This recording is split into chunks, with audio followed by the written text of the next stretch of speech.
My New Year's resolution for WWE is that they start to introduce significantly reduced family ticket prices. In 2026, they need to kind of really just refocus the creative process and the writing process and get back to their guns. If I'm being honest, they should genuinely completely reshuffle the SmackDown creative team.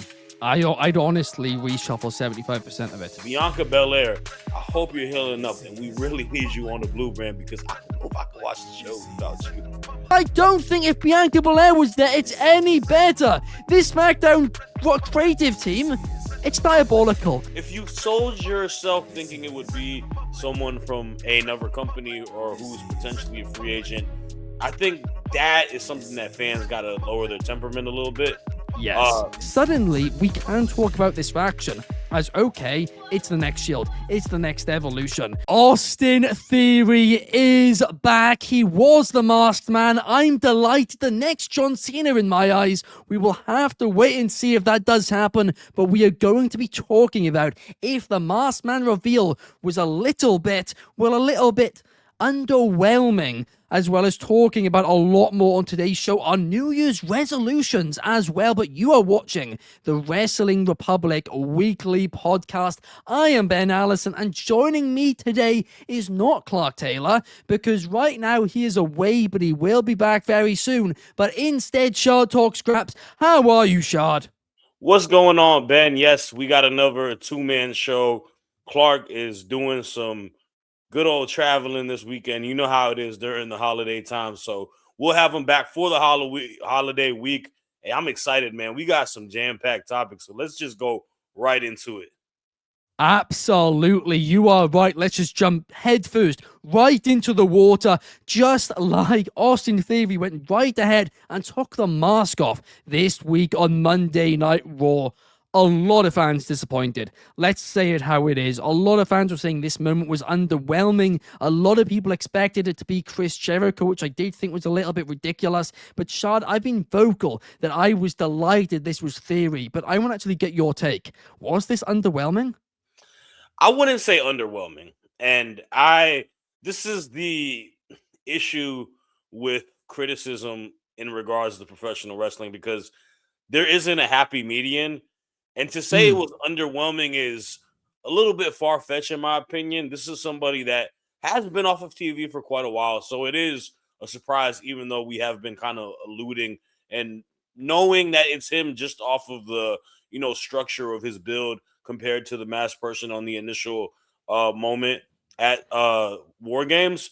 I saw people, by the way, in that moment during War Games posting pictures of the bum, basically, of the guy in War Games and Austin Theories, and I thought to myself, flipping heck, what has happened? But yeah, you are right. A lot of people predicted it. Yeah, I ain't go that far. People were a little too geared into that, man. But all right, I'm gonna put it like this: it's not if you sold yourself thinking it would be someone from another company or who's potentially a free agent, I think that is something that fans got to lower their temperament a little bit.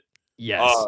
The aspect of fantasy booking sometimes pollutes your enjoyment of the product. Agreed. Yeah, like you feel like you know what's going to happen, and the fact that it didn't go your way, it makes you feel like it's not correct. At the end of the day, we got to let the bookers run its course, do what they do, and watch the product for what it is. Watch it on our television screen, and most importantly, not go to the dirt sheets and try to figure out who it is, right? But in regards to Austin Theory, look, man, this is something that we kind of have been teasing and thinking it might be him, and we talked about the idea of it being him. It, to me, is I got to know what his role is in this. Is he part of the vision?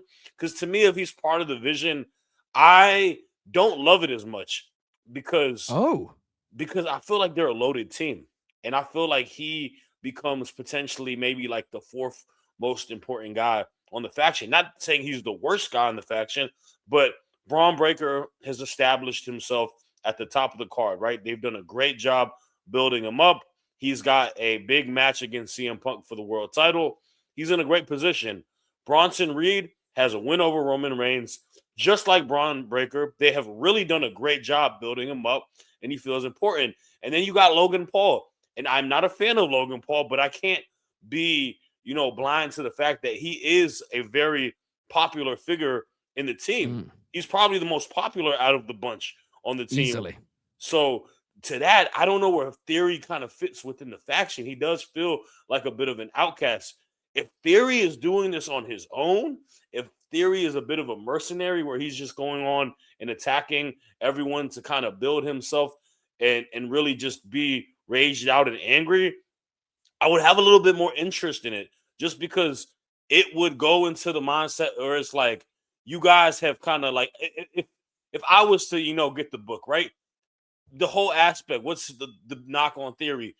You take him as a joke, right? The egg, he's Vince's prodigal son, right? All of that. The way he's done with it. He's done with the joke. He's done with all the shenanigans. So, him kind of just being like, I'm sick of it. And then shaving his head off, kind of looking like a little bit of a deranged psycho. That would be cool, but I don't know what I gotta wait and see what the direction is. But I will say it's good for him because now he's in position and he's in a way more prominent role now than he was a few months ago. His stocks are up no matter which way. And look, I'm going to be honest, if this is a solo thing, to your point, I would like it. I think there's a lot you can do there. But I'm going to very quickly defend to you why I do think him being in the Vision is a good idea. Because you are right. Right now, Braun Breaker and Bronson Reed are the two big established stars. Bronson Reed has some significant victories this year. He's got a win over Roman Reigns. I mean, that is huge in this day and age. But at the end of the day, Bronson Reed's almost 40. And I don't think obviously the company does not view him as the long-term future. He is the guy in this group to kind of be almost the veteran, especially now Seth Rollins is gone. He's somebody they can rely on this minute to be in this faction. And Logan Paul, I really don't think was ever meant to be in it. I do think he just replaced Seth Rollins. But the fact is, Braun Breaker is the next 20 years of professional wrestling.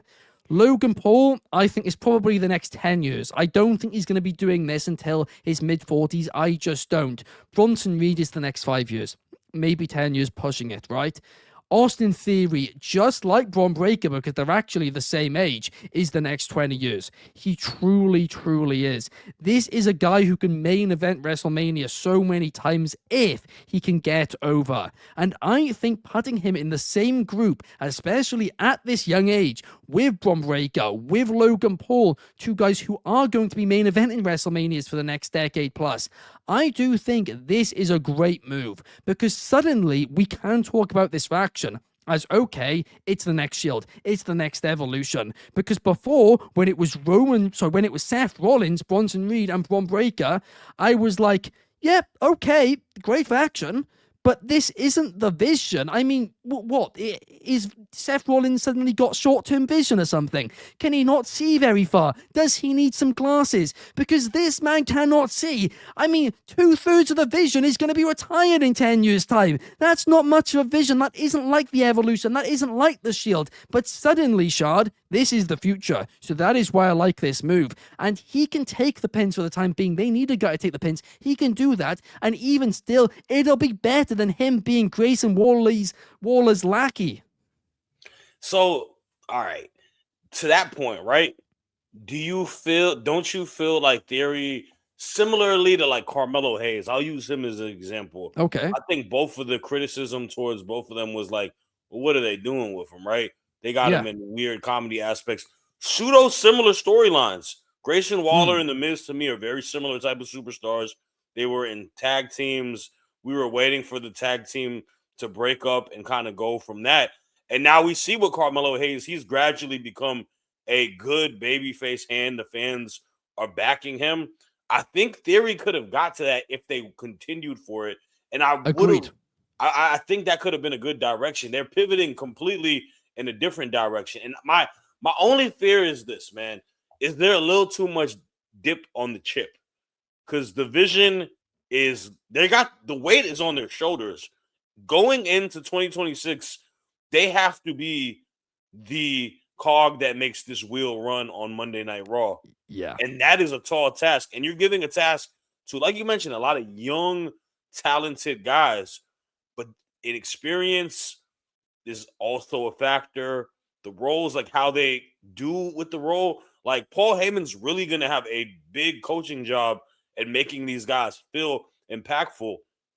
And to me, you got to do it step by step. It's got to be one guy at a time for it to go. Okay. The main focus got to be Braun Breaker going into 2026. He's got to be the main focus. Okay. If you Logan Paul, to me, I like you mentioned, I just don't know what the route is. Theory, like if Logan Paul was not in the team, I might be a little bit like more like, okay, I get it. Because then you could probably put Theory and Bronson Reed as a tag team, right? Or you could have them go for IC Gold or something like that, like in the mid card scene.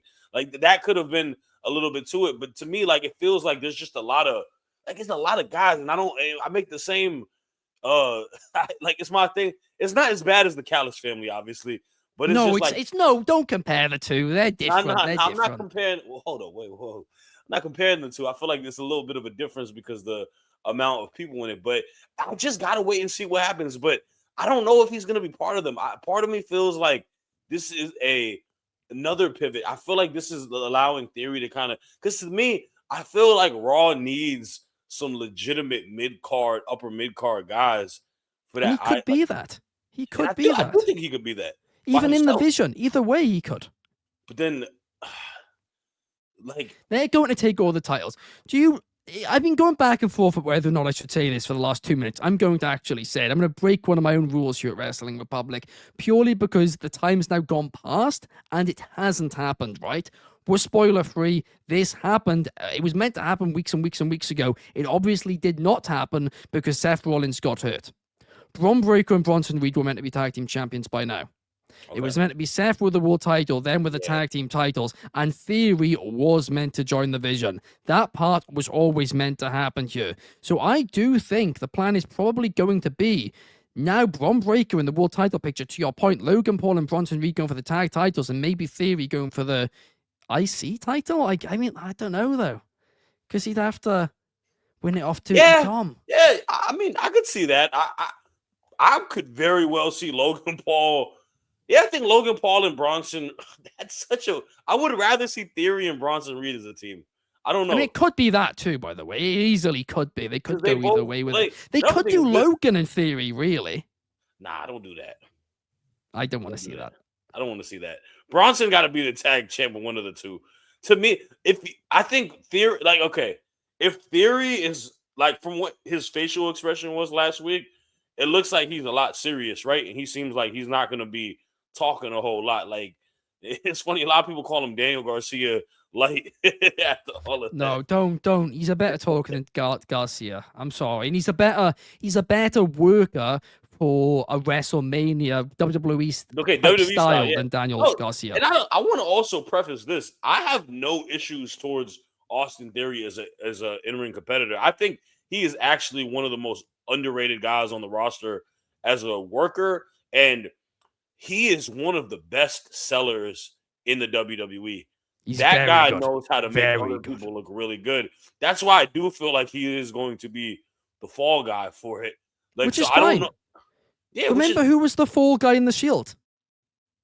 True, Seth.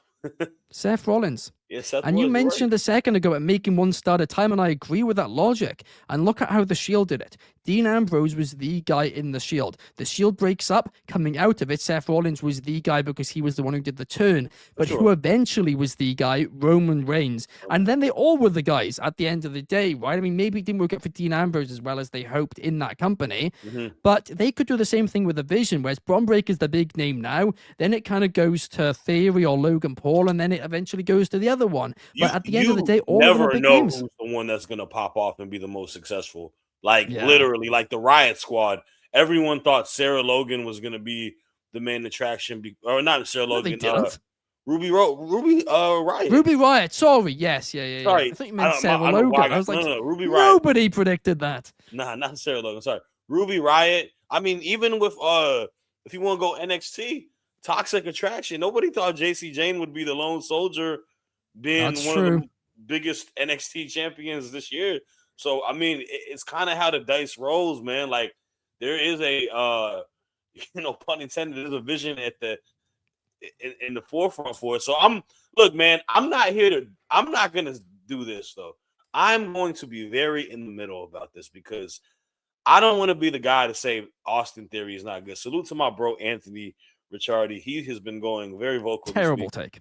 towards him. Terrible I'm take. not going that far It because was I do think ridiculous. the guy has talent. I don't want to covet him as some world champion yet. I am on a TBD, it's not. to be determined, to see what he can do. Well, Right? it is to be determined. That's what I said, though. It's sink or Sure. swim. I've never said I know he's ready. I think he is. It It's is sink or no, swim. for sure. It is sink or swim. But like obviously there's something about him that the company likes. I think a lot of people thought it's one of those perceptions where the old regime liked him and the new regime does not like him. But hey, man, let's see. I mean, hell, we just saw Omos come back, and he's what Vikingo is heavy now. So He is, yeah, that new faction in Triple A. I mean, I'm excited to see what happens with that, but that was for sure a bizarre move last night. I don't know why Triple H doesn't like I ain't gonna Theory. lie to you, bro. Pardon? The last ride he hit on Dragon Lee, Yeah, it looked good. it did. It looked great. I liked it a lot. I like Omos. I think he's fantastic. And you know who was helping booking AAA, right? The Undertaker. Exactly. He loves Omos. I remember he had an interview with him on his podcast, and he's like, "Man, I just don't know why you're not in the World Heavyweight Championship scene." I was like, "Dang, he thinks really high of him." I was former basketball player. He really does. I mean, look, I think Triple H has, I'm going to be honest, I think, and this is me ruthlessly speculating, I think somebody's had a word with Triple H and has said to him, look, a lot of these stars are aging and we need new stars. And I think this happened earlier this year, right? And I think that was why they've done the vision. I think that's why now they've done it with Theory and with Logan Paul, and they're really pushing them because they realized a lot of people are retiring very, very quickly and they need some new stars. If only somebody was saying it for the past 3 years.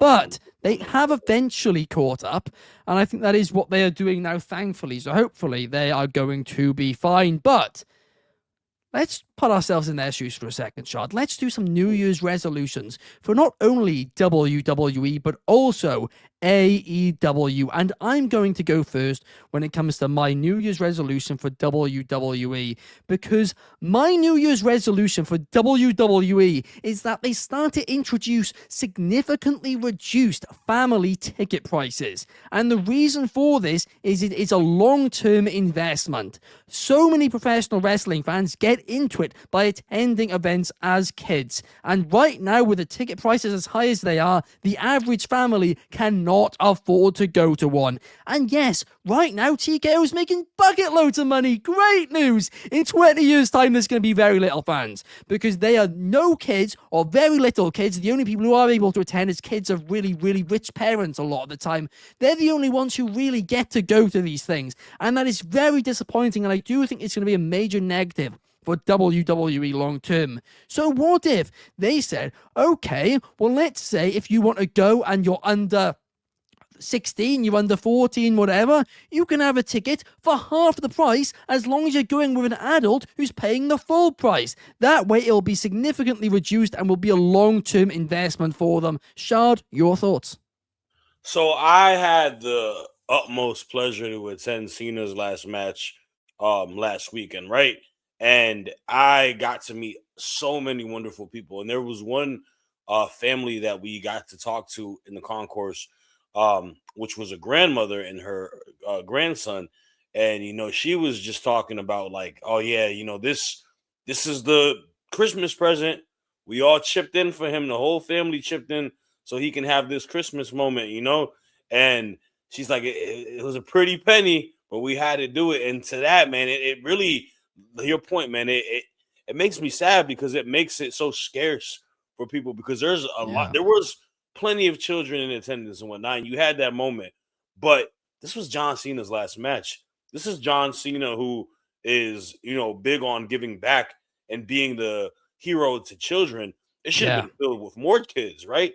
It should have been open to so many families, and they didn't allow that to happen, and they had all the celebrities, but that's the one thing that is a little bit annoying about this current iteration of the TKO era is because They want it to be like a red carpet event, a celebrity event, more Yeah. than what pro wrestling is about families going in, enjoying it all together. You going with your little ones, just like you had your parents taking you back when you were a kid, like it really being a generational thing that goes down. And it's sad. And I love it. I think you're spot on with that resolution. I think they definitely need to kind of improve on that for sure.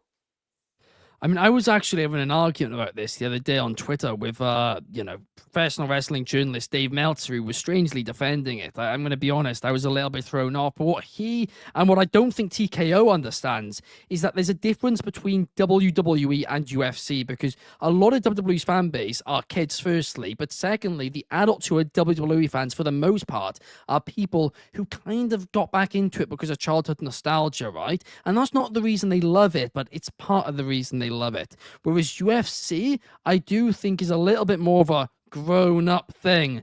And part of that is, obviously, with WWE, you have to suspend your disbelief. And when it kind of takes you back to being a kid, it's slightly easier to do that psychologically. So I don't really think these TKO executives, so as smart as they are, really understand what they are dealing with here, because they're looking at the statistics, they're looking at their Excel graphs, their spreadsheets, all lovely things. Lots of money, lots of it, fantastic. But that doesn't mean it's always going to be there. And I don't think they truthfully understand the wrestling business. Yeah, it's a totally different combat sport. It's like comparing you compare it to boxing more than that you would compare it to professional wrestling, right? Like this is a legitimate, it's not a scripted event. I'm not calling wrestling fake, right? But that's the whole notion where it's like, oh, it's the scripted TV show. But that's what it is at the end of the day. And like you mentioned, that's why it draws into the attention of kids, because it's easier for them to watch. It's like watching a superhero. You know what I'm saying? Like, so yeah, absolutely. Bang on there. But what is your New Year's resolution for WWE? So my New Year's resolution for the WWE is Triple H and the creative team need to do a better job not overrunning storylines to where they have gotten so stale. This calendar year, we have seen a big detriment to some of their biggest stars because they have not learned when to pull the plug on the storyline. And we're seeing it also evident with their champion, Cody Rhodes. Cody Rhodes has probably had one of the most bland second title runs because it's been hyper focused towards this Drew McIntyre story. And it got to a point where when I saw Drew pop out and completely ruin a match with him and Obafemi, it just really made me sigh, because I like Cody Rhodes. I like Drew McIntyre. We also see everything going on with Damian Priest and Aleister Black. That is continuing from this past Friday on SmackDown. I've seen it with Tiffany Stratton and the rotation of feuds that she's had with Nia Jax and Charlotte Flair this past year. And it's become so redundant, and it's really harmed a lot of the booking for it, where you have to have a bit of a balance. You should know when the big hit points are for your major pay-per-views, PLEs, and you build a storyline to that. But there's not a problem having these short-term, feuds that you have with these smaller PLEs, right? And you can kind of build to that. And to me, I feel like he hasn't done a great job with that balance. It either is something dragged out so long you forget about it, or you run into its course and then you finally finish it and it does more detriment than benefit. So to me, I feel like in 2026, they need to kind of really just refocus the creative process and the writing process and get back to their guns from what we had a couple years ago compared to what it was this past year. I honestly think, Shad, if I'm being honest, they should genuinely completely reshuffle the SmackDown creative team. I'd honestly reshuffle 75% of it. I do a complete thing.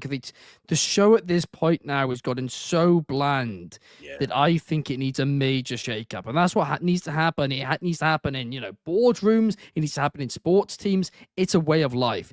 When things get bland, things get boring, you need to change things up. It sometimes needs to be a little bit dramatic. Don't get rid of everyone there, but get rid of, I'd say, genuinely 75% of the people behind the scenes, because the talent is there. And I know we're going to talk about that a little bit later on in the show as well, but My New Year's resolution for AEW is that they do at least 2 women's matches on every single Dynamite, because it's been the same thing for years now. They do one every single week, then once every 4 weeks, once every 6 weeks, a tweet goes viral criticizing that fact. Then the next week on Dynamite, they'll do 2 women's matches before the week after they go back to 1. It's the same thing over and over again, and that women's division is too deep and too talented to only get 1 match a week on Dynamite. There needs to be at least 2. AEW are still playing catch up when it comes to this, especially now they have the tag team titles as well. But Shad, what's your New Year's resolution for AEW? My New Year's resolution to AEW is they need to make Collision a meaningful show. A lot of that piggybacks off of what you said, because my main focus of it is the fact that I feel a lot of these secondary titles on the women's side and the men's side haven't gotten the rightful storylines, rightful meaning to it. And Collision to me feels like just dark elevated on a Saturday night. You know, you'll have a couple matches that pique interest, but there isn't a lot of reason for it. There isn't a lot of meaningful events happening towards it. And you have to make it feel like maybe not at the A show like Dynamite, but at least a strong enough B show where viewers need to watch it to kind of know what's going on in AEW. I feel like you can go without watching Collision for the longest time and you wouldn't miss anything in the storylines going on with AEW. So they need to really refix Collision. I feel like I'm beating a dead horse when I'm saying that, because it's been like that for some time now, and I'm at a point where Since Collision Punk may left, not really. exist, right? Yeah. So yeah. No, you are bang on with it. I do agree with you. I will say, to be fair to them, I do think it's been a better show this year compared to last, but that isn't really saying much, and it still doesn't feel important. It doesn't feel must watch. But I wouldn't say it's Dark Elevation. I wouldn't compare it to Dark, purely because you watched that and you came out thinking this was pointless. If you watch an episode of Collision, you think that was fun, but I didn't really need to watch it. I enjoyed it, but I didn't need to watch it. And therefore, only the hardcore fans are actually watching it week in, week out. But I don't think it's necessarily a bad show. It's just, to your point, unimportant. For sure. Man, I want to also just, since we talked a little bit off air, I feel like AEW, if they would have had a stronger Collision or whatever, even with your point with the booking for the women's side, like I feel like they could have capitalized better on a bad year for WWE. I feel like the conversation could have been, yeah, WWE is really bad this year, but AEW's been really, really good. It's more so WWE's been really bad, and they just don't say anything about AEW at all. Yeah. Like, I don't think AEW has had a bad year. If you know, people want to give them promotion of the year, I'm not upset about that. We had that conversation about it earlier this week on the Daily, but they haven't really knocked it out the park this year, and I feel like that's a little bit of a miss on their behalf. I could not agree more. They really did have an opportunity, and at the end of the day, they did not really take that opportunity.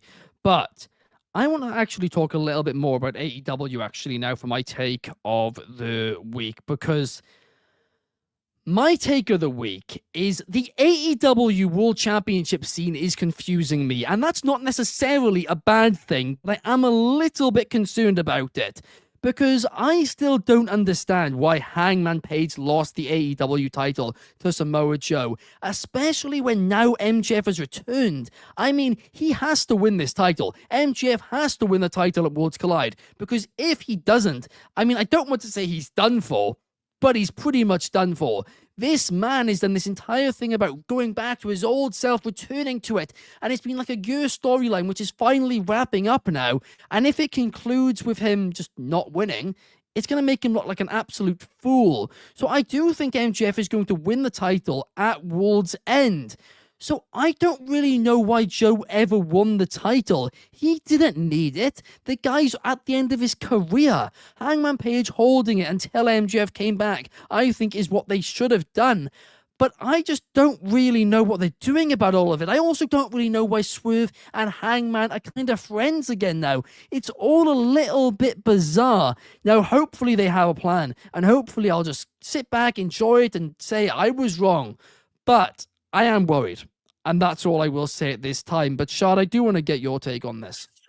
I said a lot of the same things as you said on the Dynamite review show this past week in regards to the main event scene. I don't understand why you would use your cash in a match where the odds are lower, like mathematically, right? You're going against 3 upper echelon talent compared to when you could have had a one-on-one, or you could have just done it like a real heel. Someone's hurt, dead in the dirt, and you go ahead and take the advantage of it, right? He couldn't. They changed the rules. Oh, they changed the rules. Okay, sorry. Yeah, you have to cash in 1 week in advance. Yeah. Okay, well then, to that point though, like the percentages, to me, it's more so that they have had a big hiccup on the world title scene, and they're just like, we need to just get this belt on Max, and we need to, use our eject button on what we're having right now, because I don't disagree with anything you're saying, and it makes me frustrated because we talked about Adam Hangman Page being the face of the company, having one of the biggest moments, if not the biggest moment for AEW this calendar year. And easily to me, easily. Yeah, but it's like just like the last one, the title reign didn't live up to the moment. And that really brings a lot of detriment to him, because this is my thing. It's not a situation where anything was stale or nothing. They just haven't given him the chance. Like, he has never been given the ball. Yeah, and I don't get it. And also, just like I said with Drew and Cody, I do not want to see Swerve and Hangman attached to the hip in the storyline right now. Like, it's way too soon into the process. Keep them away from each other. Keep them away from each other. In regards to Max, if anybody can at least get the title off of this whole situation and refresh and restart whatever it may be, it is him. But I don't disagree. I feel like it is one of those things where if the booking on the world heavyweight title is this muddy and bad, then a lot of viewers are going to be like, what's going on? Like, you kind of insulting my intelligence in a way. To me, it just feels like, well, this is the last pay-per-view of the year. Let's just jam-pack it. Let's give them all these incredible matches and all our big stars on it. It's the same thing with the tag women's match. Mercedes ain't defend her belt in the longest time. What are we doing over there? Like, I don't like the booking of the lead up to World's End. I think it's going to be a great card, and I know it might be one of the best shows of the year on a matchup-wise, but I do think that there is, in a year where I think AEW has definitely done a better job with storytelling, they left a lot less to desire going into that, especially for that title. You're not wrong at all. And to your point about Hangman Page as well, I mean, the first title run, I'm going to be honest, I do think he kind of fumbled the ball himself a little bit. For sure, I'll give you that. That's what happened there. But the second one, he was actually doing everything right. Every promo, every match, they were all really fun. I was really enjoying it. It was working. Fans were loving it. Then they just took the title off him. And I do think it's a mistake. I don't think fans are as much into Samoa Joe now as they once were. And that's not me insulting Samoa Joe. It's just there's a time and a place, and this isn't it. That's simply it. Look, I'm a big Samoa Joe fan. I've been a Samoa Joe fan since when I seen him in TNA when I was a teenager in the early 2000s. Samoa Joe's a shell of himself. It's the honest truth. It's not it's not disrespecting him like you mentioned. It happens to everyone. Yeah, it's just part of the game. He's still relatively a great superstar, but he shouldn't be the world champion or be in the world championship title reign right now. He had the title not that long ago. You know what I'm saying? Exactly. It's not it doesn't like make sense. That's the thing. If this was his first reign, I'd be like, maybe they just want to give him that accolade as a transitional champion. But now, I mean, like you said, they've done it before. What, 2-time? I mean, I'm sorry, but being a 2-time champion in AEW isn't an accomplishment. John Moxley's like a 4-time champion, right? That's the flex. 2-time means nothing, right? It doesn't at all. I don't know why they've done it. But, Chad, I do want to find out what your take of the week is. My take of the week is that Bianca Belair is needed oh so much on the Blue brand, and we need her to save Friday nights, because I am looking at this women's division, and there is one thing that is lacking oh so much, and that is a legitimate superstar. But hold up, I'm not done just yet.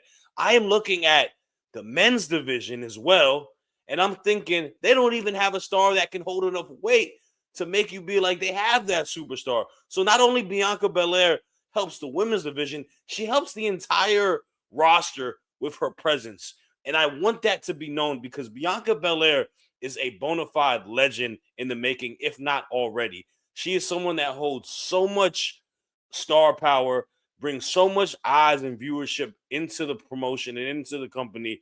And she is being oh so missed because right now, our world champion, Jade Cargill, is feuding with Mia Yim. Mia Yim. No disrespect to her, but in no way, shape, or form are you ever selling me a ticket that she deserves to be in a feud against Jade for that title. It is something that they really need to go ahead and fix, and they need to get some level of star power back. I feel like this year, no disrespect to Jade and no disrespect to Tiffany Stratton, there may be a little bit too much dip on their chips. They maybe have given them an opportunity to try to be someone that brings the focus and be the star, and it hasn't been a helpful hand to get them to that star power. I'm not saying they aren't stars, but sometimes when you're so new into the fold, you need a little bit of a boost. And I think Bianca was doing that for Jade. Now, injuries are part of the game, but to me, they just haven't had a resolution for her absence on the show. So, Bianca Belair, I hope you're healing up, and we really need you on the Blue Brand because I don't know if I can watch the show without you. I want to be careful with how I word this, right? Because I agree with everything you said about Bianca Belair. I think she would have helped the show tremendously because she's a tremendous talent. She is a star. She is a face of the brand. I want to make that clear. But at the same time, I don't think Bianca Belair being injured is a good enough excuse to justify the mess they've made of it. Because they had Naomi. They drafted her to the other brand with that Money in the Bank briefcase. They could have drafted another star from Monday Night Raw. Bayley's barely getting any airtime. They could have sent her to SmackDown. They didn't. They could have done it with a number of stars, in fact. They could have called up Stephanie Vaquer to Friday Night SmackDown, and they didn't. I think this I is don't know about fundamentally the that booking's one fault. because she would have been like she could have eventually been in the Julia realm. I think that's different. I think it's because Julia. I don't think they knew how to book Julia. Again, I think it's a creative team here. I think they have enough talent. I think they have enough talent across two brands to be able to have the SmackDown Women's division be fantastic. I think the issue very simply has been they have not put the time or thought into this women's division, and therefore it has been a repetitive disaster. You mentioned it earlier in the show. Tiffany Stratton, it was a rotation. I mean, it was like a spinner wheel going round and round with three names on it, and they forgot to press delete name after it landed on it. I couldn't believe what we were seeing. It was a pack of cards. It was a magician's pack of cards. All the cards were the darn same, Shad. I don't know what they were doing here. And I don't think if Bianca Belair was there, it's any better. This SmackDown creative team, it's diabolical. And SmackDown's got a special place in my heart. It was the show which got me into WWE. I love it. The product's crap. I mean, that's the truth. The product's rubbish. I don't disagree with you. I think that is the deeper rooted issue. But my only reasoning I'm putting Bianca into it is more so just right. So if I'm talking about what's currently booked right now, it is a weird place in the WWE because out of nowhere, they had a title that they never gave anything about, any care about, which was those women's tag titles. All of a sudden in 2025, that is the most coveted, important title on the entire company on the women's side. It's not the World Heavyweight Championship. You are right. The Universal. Like, you have all the big stars fighting for it. You just mentioned Bayley's fighting for it. Charlotte Flair, Alexa Bliss are fighting for it. Asuka's fighting for it. The Judgment Day girls are fighting for it. Like, there's so, like, Nia Jax, like you mentioned, is fighting for it. So they've put in so much weight onto that title scene where look at more importantly, like, it's not fair to the two women, Jade and Stephanie Vaquer, because they are so new into the fold on the main roster and they're both bona fide stars. Nothing wrong about them at all. They both deserve to be world champions, but who are they going to feud with? They got Stephanie feuding with Nikki Bella. No disrespect to Nikki Bella, but Nikki Bella was eating so many losses before she got this feud. You got Jade feuding, like I mentioned, with Mia Yim, who is a perennial loser in regards to wins and losses. So to me, it's just like, I don't know what you're going to do. And then please don't even ask me about the mid-card belts. Don't even ask me about those, because the travesty that Julia has had to endure in 2025 on the main roster is one of the saddest miscues ever. Like you always talked about it with me, man. A couple years ago, this woman was the most big time star in women's wrestling that was not a WWE or AEW women's superstar, and you got her, and this is how you use her. But I said they do it. I said last year they do it. I knew they would. I didn't think it would be this bad, man. But they have. Did you expect it to be this bad though? They've done basically exactly what I thought they'd do. Oof, I look. The issue is, I don't think they're very good at booking people who don't speak English. Right, and Julia can speak English. In fact, I think she can speak it better than they're giving her credit for. But the fact is, they don't really want her to speak it for whatever reason. Right? Maybe she doesn't want to speak it. I don't know. But the fact is, they're not very good, and their go-to is let's put them with a manager, and they put her with Kiana James, the stupidest move ever, because Kiana James she's got no stock. She doesn't fit Julia. I feel like if she was with somebody else, maybe it would work, but her and Julia, they are just too different. Too different. Yeah. And I didn't know what character, because WWE's main roster is about character. I didn't know what character they were going to give to Julia to make her stand out. And the fact is, they didn't give her one. And that's why it was destined to fail. It breaks my heart to say that. I think talent-wise, she's one of the most talented people in the entire company. And fans who haven't seen her work from NXT, or even, like, we said, Stardom and Marigold, they might laugh at that. Watch her matches in Stardom and Marigold and come back. I mean, she's genuinely even top on 5 women's wrestlers on the planet.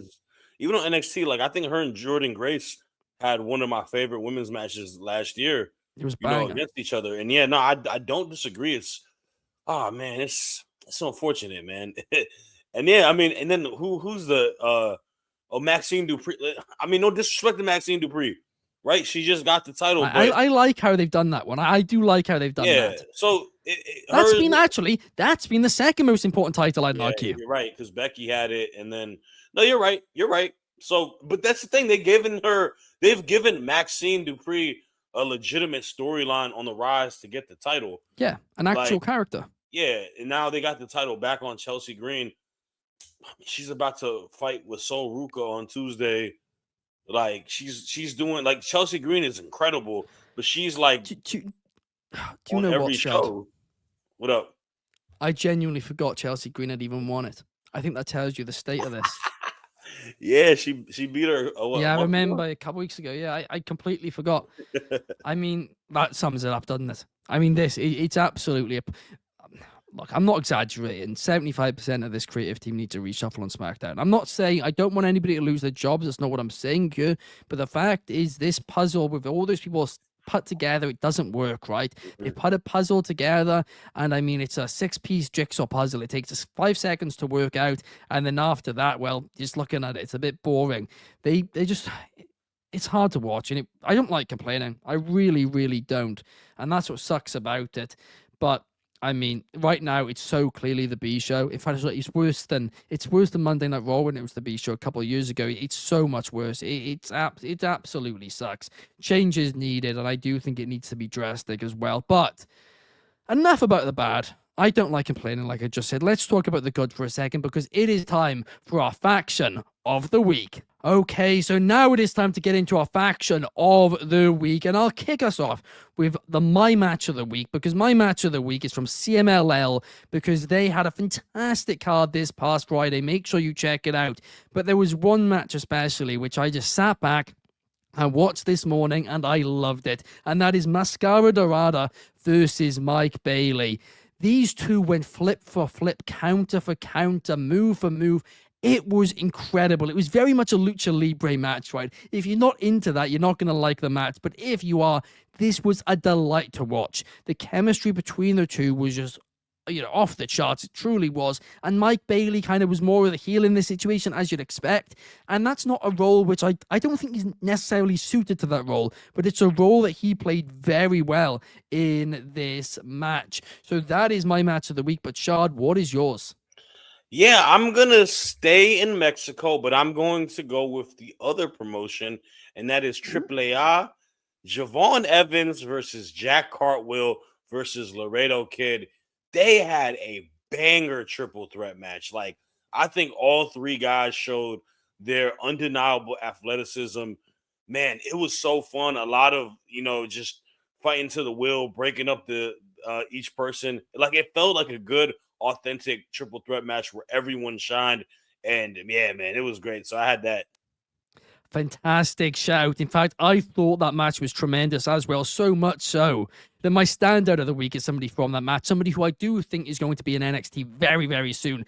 A WWE ID prospect, but somebody who, I'm going to be honest, I think is just too good already for that label. He's above that. He deserves to be on the main developmental show, and that is NXT, and that is Jack Cartwheel. I mean, this dude has some of the most unique, innovative offense that I've seen from a quote-unquote prospect in a long, long time.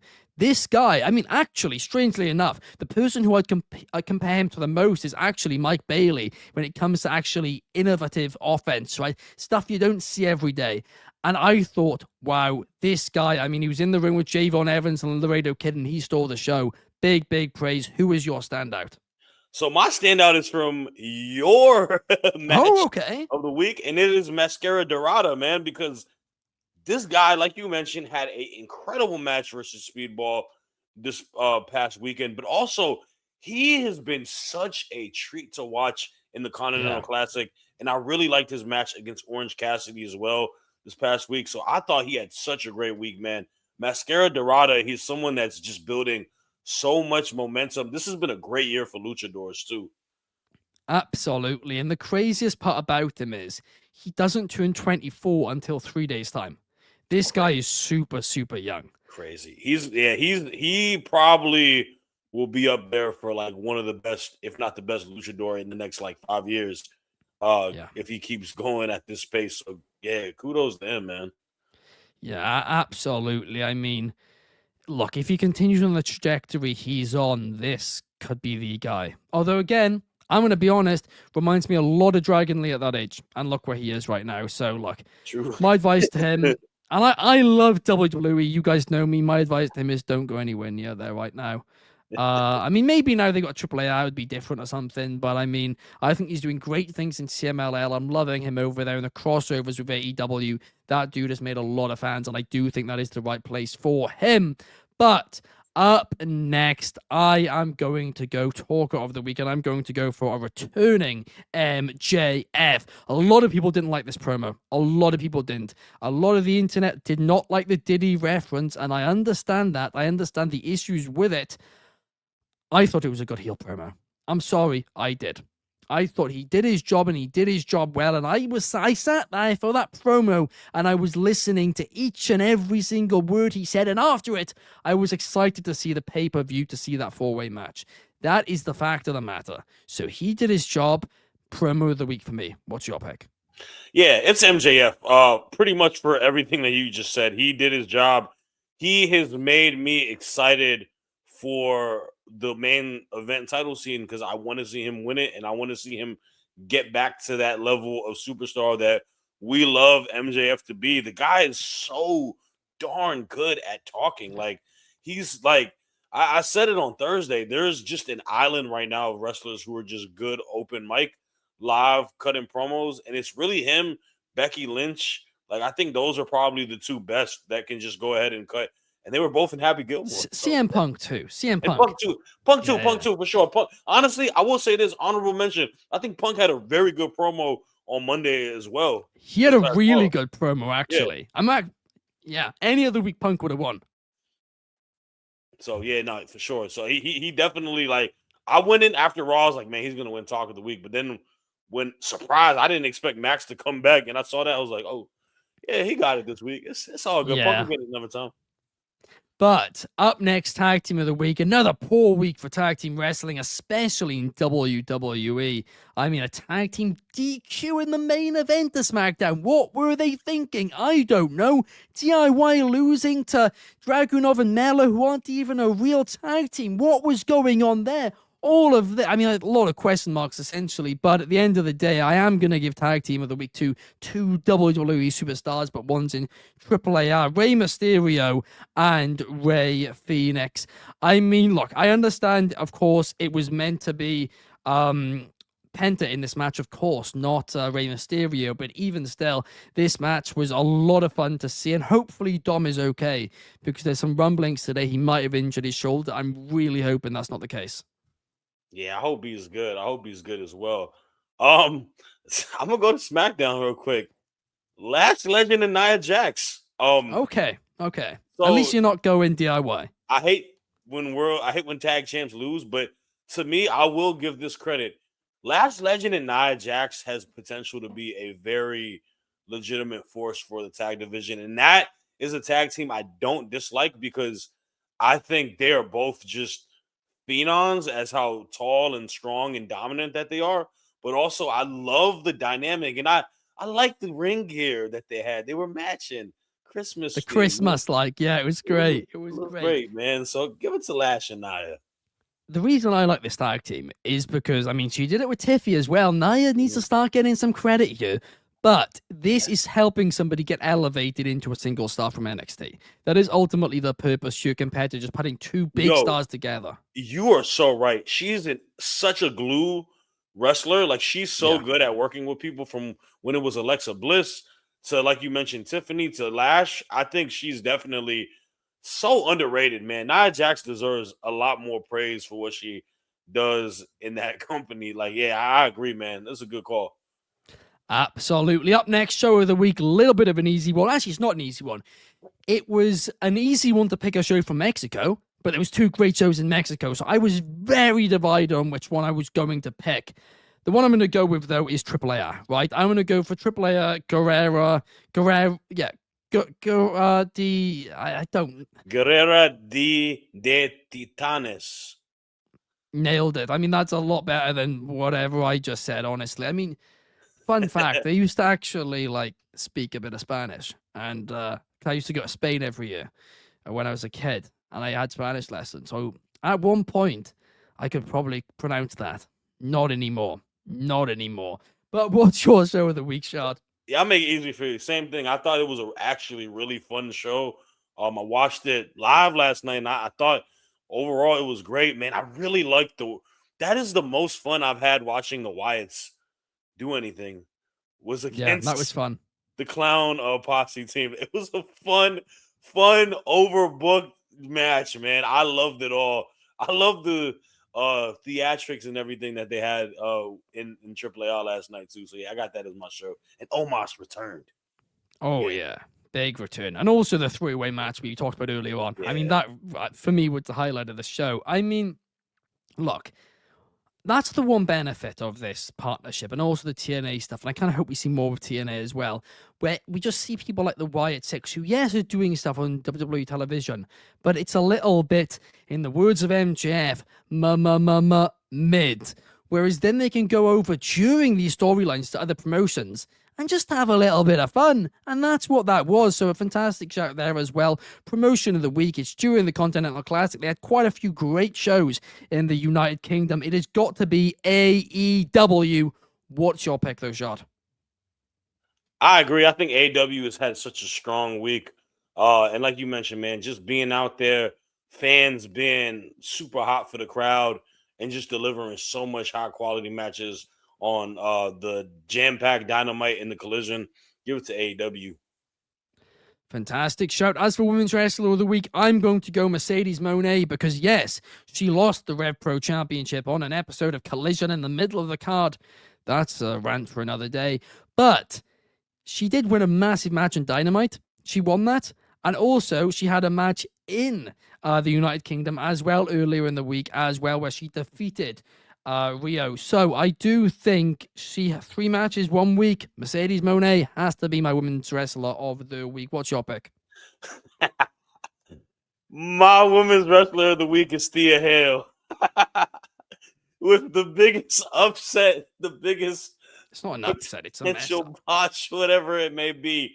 She is our new NXT Why are we women's praising this, though?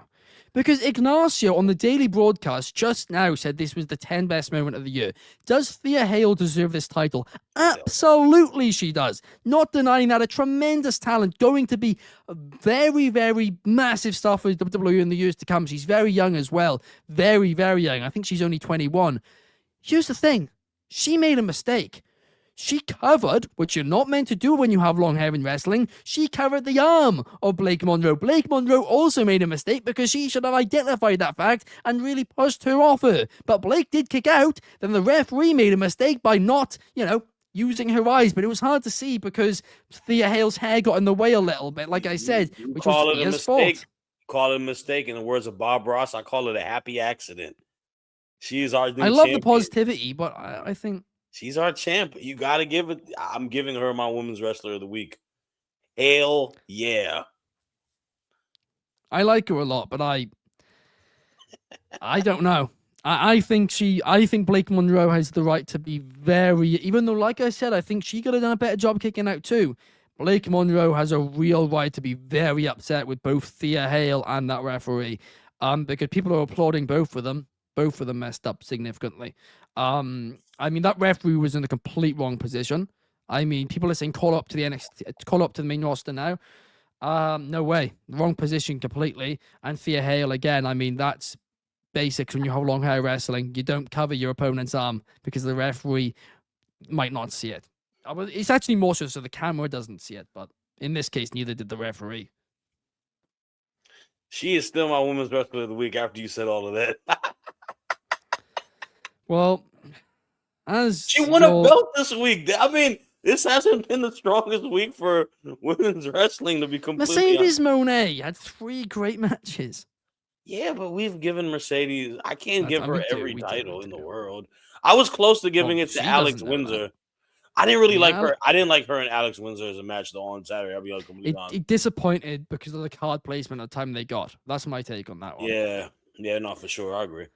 Also, I don't think Windsor's been able to get as many reps in lately in the ring as well as she should have because she's been, she's not been getting booked much. And obviously it's so difficult to be her flying back and forth. True. Also, of course, bringing up a kid as well. It's so difficult. Yeah. But happy for her. It seemed like a dope moment for her, obviously. It was. I was thrilled. It's just, shouldn't have been here from a storyline perspective and shouldn't have been on an AEW show unless it was in a more prominent position, which would have helped Rev Pro, which I don't think it did. But anyway, enough about that.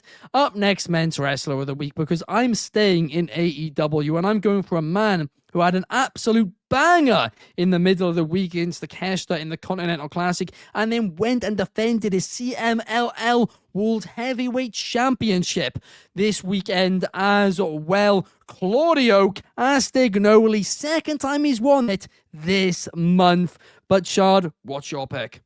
I am also picking a man in AEW, and this is somebody who got a big time win on Saturday against Okada.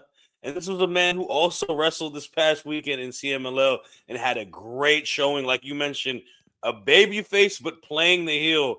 And I got to go with the Jet himself, Kevin Knight. Yo. Great job. If you want to talk about the Continental Classic this year, you have to really say it has done a great job establishing some of these guys and making them creating them to be way bigger after it. And even though we might know what the last two is going to be potentially off the storyline, I love that there's so many ties right now and that this week means so much going into it. And Kevin Knight has been an undeniable star, just like his teammate Mike Bailey. So I got Kevin Knight this week. I'm going to be honest. My prediction is Okada Takeshita, but part of me does kind of think...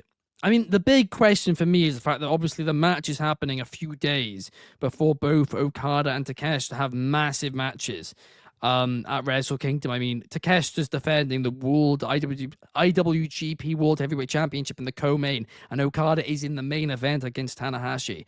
And I'm unsure if they'll want either of them to lose then. I have a feeling this might end up being Takeshita versus Fletcher in the final, with Takeshita winning. Then you get that belt off Okada. Okada's unhappy, but still has his other championship because they changed that rule. And I think that's the reason they changed the rule. Because that's the other thing. I'm wondering why they changed that rule, that suddenly the unified championship is split up again. And I think there's something to that. So I don't think it's as simple as Okada Takeshita. I think it might be a little bit. We'll get to that, but not so fast. I hope you're right. I mean, that would be great. Honestly, you can't go Would it though? wrong with Because a lot of Okada's people. nearly 2-year title reign would end with him not losing. That's true. I don't We'll know. see. They booked themselves in a corner, I don't really like it. It's a weird way that they kind of split that up. I don't necessarily love it, but Yeah, it is what it is. But what I do love is Kevin Knight, a great shout there. But that does, guys, bring us to the end of the episode. Thank you so much for watching. Please make sure you hit that like button and subscribe. It really does mean the absolute world to us, and it helps us out here massively. Leave a comment as well. Leave your thoughts below. We love to read them. Thank you to Shad for joining me here today, and we will be back. Now, stay tuned to the Twitter and the Instagram about whether or not there will be a show next weekend, right? Because there's a chance we might not be doing a show next weekend. But regardless, we will be back the first week of January, no matter what, right? But next week is kind of up in the air because it's Christmas after all. But we will see you guys on Wrestling Republic's daily broadcast every single day apart from Christmas at 8 p.m. UK, 3 p.m. Eastern, and 12 p.m. Pacific. See you guys then. Peace.